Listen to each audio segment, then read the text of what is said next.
Sulla Sardegna è stato detto molto. Aggiungo solo qualche mia considerazione. Nikolai Gogol ha scritto che quando le favole finiscono, l'architettura racconta la vera storia. Se a questa riflessione aggiungiamo altri fattori, come ad esempio l'esistenza dei giganti, l'utilizzo delle macchine per estrarre i minerali in epoche remote, i cataclismi come i diluvi di fango, possiamo avere una ricostruzione più accurata, anche se ancora parziale, del passato. Il pozzo sacro di Santa Cristina, costituito da blocchi incredibilmente precisi e perfettamente posizionati, è stato definito come una delle testimonianze più importanti di pietra lavorata del Mediterraneo, assimilabile per la sua precisione, bellezza e forma alle strutture dell'antico Egitto e della Grecia. E, così come per l'antico Egitto e la Grecia, credo che la sua costruzione non vada certo attribuita allo sforzo di schiavi, scalpellini, ma all'impiego di macchine da parte degli stessi dei fra virgolette.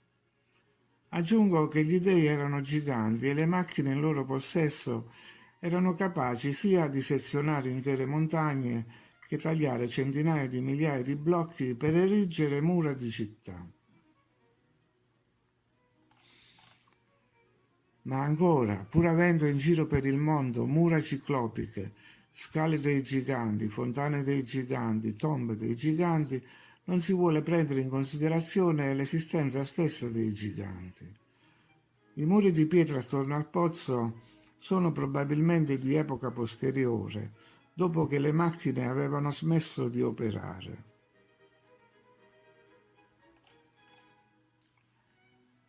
Ma veniamo ai nuraghi, su cui è stato detto moltissimo. Riepilogo brevemente. Sembra che ne siano stati elencati 8.000, ma prima dovevano essere molti di più. C'è chi dice 20.000 e chi 30.000. Le costruzioni sono alte circa 20 metri, senza fondazione, con diametro variabile. Lo spessore del muro portante alla base è di 4-5 metri. Sono provvisti di scale a chiocciola e di una uscita a 6 metri. I blocchi di basalto che li costituiscono, pesanti fino a 3 tonnellate, sono stati posizionati cerchio dopo cerchio senza leganti, spostandosi verso il centro a formare una struttura a tronco di cono. La forma a tronco di cono serviva probabilmente a ottenere l'effetto di un camino, con l'aria che veniva risucchiata verso l'alto per favorire la refrigerazione. L'utilizzo della pietra in tempi remoti è legato ai fattori climatici, all'eccessivo caldo. Sulla funzione dei nuraghi non c'è accordo. Si parla di abitazioni, strutture sepolcrali, templi, centri rituali, vista la presenza di corna di cervo all'interno, torri difensive e torri di osservazione, centri comunitari per adunanze, residenze di regnanti e tutte queste cose insieme. Nei loro pressi ci sono spesso santuari, pozzi sacri e sepolture dette appunto tombe dei giganti. Per quanto riguarda i popoli coinvolti si parla degli iberici, di tribù nordafricane, di etruschi, di fenici. Per altri invece sono il frutto di una cultura indipendente, una stirpe migratoria. Si tratta di strutture uniche, anche se qualche esempio simile ci potrebbe essere, come gli insediamenti degli Anasazi, un popolo altrettanto misteriosamente scomparso. O alcuni insediamenti africani come questo in Zimbabwe.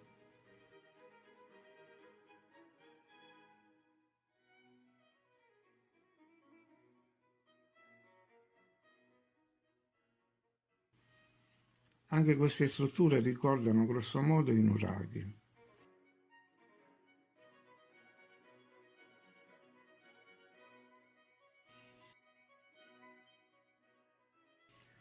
Credo che le costruzioni siano strettamente legate ai giganti. i quali al tempo vivevano in comunità con gli uomini, con un aiuto reciproco. Dopo che gli dei se ne furono andati, gli abitanti rimasti erano costretti a operare con quanto reperivano sul posto, cioè gli scarti della lavorazione delle rocce operate in precedenza, e quindi avevano come unica possibilità quella di sistemare le pietre l'una sull'altra.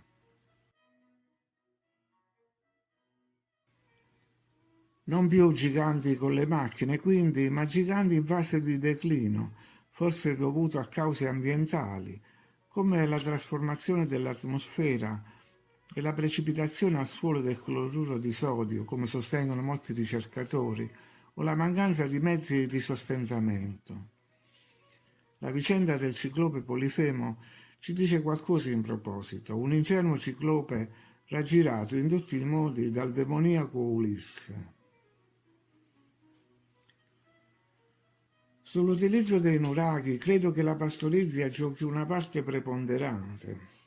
Gli spazi esterni alle strutture principali potrebbero essere recinti per separare le varie tipologie di animali o gli esemplari appena nati, come si usava nella cultura contadina fino agli anni 50 del secolo scorso, quando ancora si potevano vedere i circoli di pietra o di legno per formare recinti.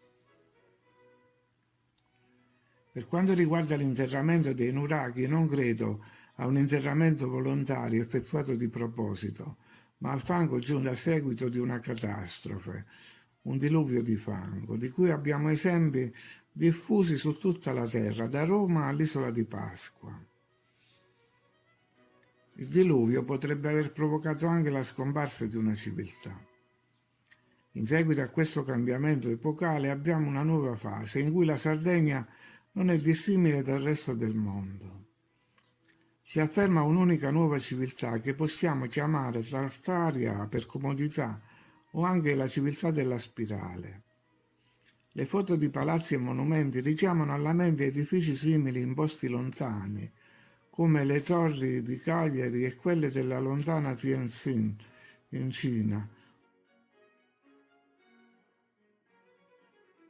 oppure il simbolo su queste due fontane.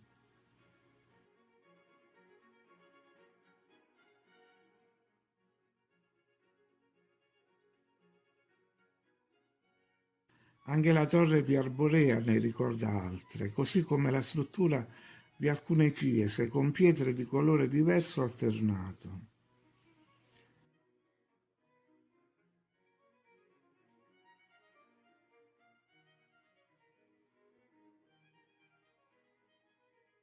Ma anche questa civiltà, come detto in altri video, è in seguito giunta alla fine.